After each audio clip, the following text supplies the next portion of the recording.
Greece today sold 1.95 billion euros worth of 6-month T-bills. The average yield 4.9%, bid to cover ratio 3.4. This auction came this morning as Sylvia. Greece today sold 1.95 billion euros worth of 6-month T-bills.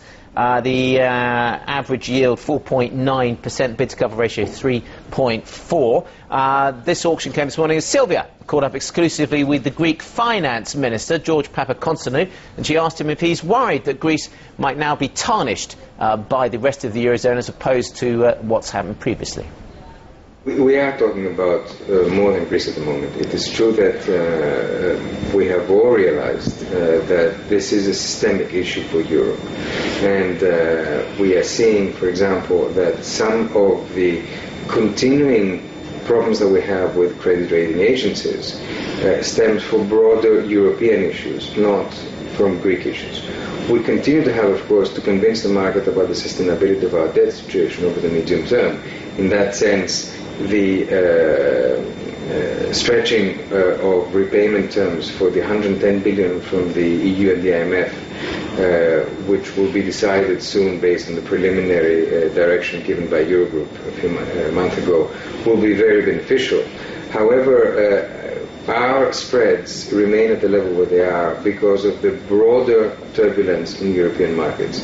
I think that we're going to be seeing in the next 2 months major decisions that will once and for all settle the issue of the sustainability of debt in the Eurozone, and all the major mechanisms that need to be put on the table will be there to convince the markets that the Eurozone will defend itself, will defend its currency, will defend the countries that, of course, do what they have to do to be fiscally responsible and also competitive in a European common currency area.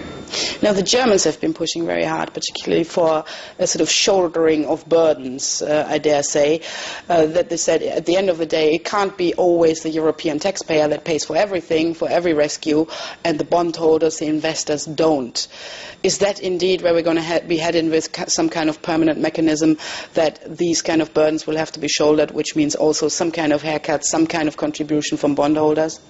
Well, the issue of burden sharing by the private sector is in principle, of course, absolutely right. The difficulty that we have in this debate, all of us, is how to put it in place without creating additional turbulence in the market.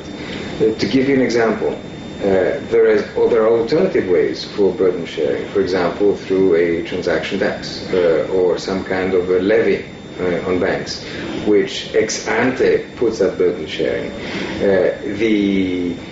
One of the problems that we have faced is that the original decisions for the type of burden sharing after 2013 was interpreted by markets as increasing the risk premium for peripheral countries now. And this was translated in moves, negative moves, by credit rating agencies. But this is an ongoing discussion. We're all learning from what's happening and from how the markets are reacting.